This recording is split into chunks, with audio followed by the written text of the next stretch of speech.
अच्छा, भगवान जब आए तो हमने क्या गाया? नंद के आनंद भयो। क्यों? बोले भगवान आनंद स्वरूप है। क्या है भगवान? बोले सत है, चित है, आनंद है। भगवान क्या है? आनंद है। देखो, सुख का उल्टा दुख है, हानि का उल्टा लाभ, दिन का रात, पर आनंद का कोई उल्टा नहीं है। आनंद तो आनंद ही है। हाँ,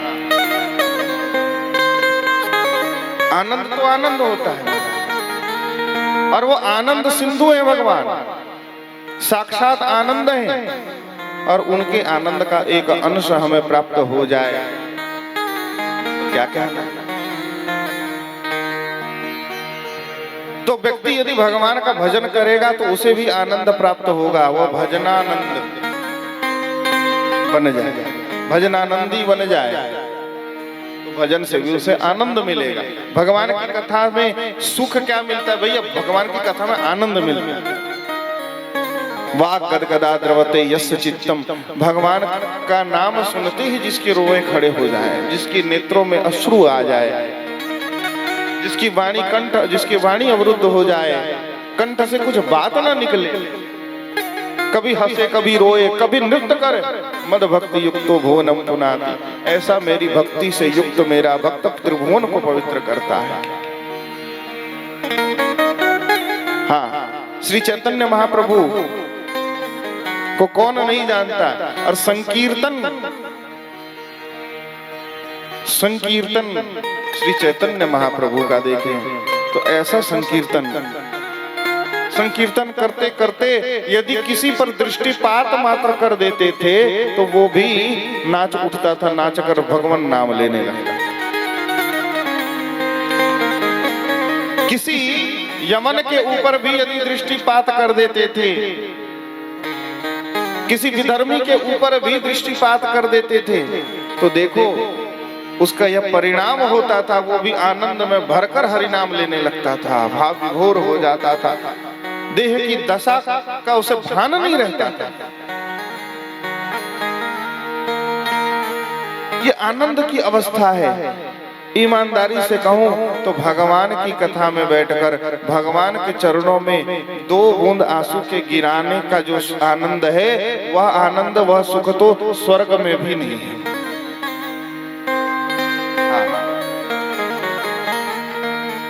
कभी कभी जब मैंने कथा कहना प्रारंभ नहीं किया था उस काल में, और जिस समय नया नया मैंने कथा कहना चालू किया, उस समय भी ऐसी कई बार स्थिति होती थी गुरुदेव के यहाँ कि सामने द्वारकाधीश का दिव्य मंदिर, और यहाँ कथा हो रही है, हम चवर कर रहे हैं बड़े बगल में खड़े होकर, और चवर करते करते आंखों में इतने अश्रु आ जाते थे और ऐसी वाणी अवरुद्ध हो जाती थी कि क्या कहें। कभी कभी सोचते थे, कभी कभी यह विचार आता था कि हम कितने बड़े बड़भागी हैं, कि हम कितने बड़भागी हैं भाई, साक्षात भगवान के गुण को सुन रहे हैं, गा रहे हैं, और वो भी भगवान के चरणों में बैठकर सुन रहे हैं।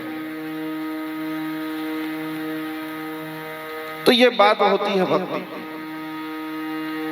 ये बात होती है। ऐसे ऐसे भक्तों का चरित्र देखिए, इसलिए भक्त चरित्र सुनना बहुत आवश्यक है। भगवान का चरित्र तो सुनते ही, पर भक्त का भी चरित्र सुनना आवश्यक है। जब तक भक्त का चरित्र नहीं सुनेंगे तब तक भक्त की रहनी कैसी होती है ये पता नहीं चलेगा, भक्त की सोच कैसी होती है, उसका जीवन कैसा होता है ये पता नहीं चलेगा। और जब तक ये पता नहीं चलेगा तब तक हमारा जीवन वैसा नहीं बनेगा, हमारी सोच वैसी नहीं बनेगी। तुम्हारा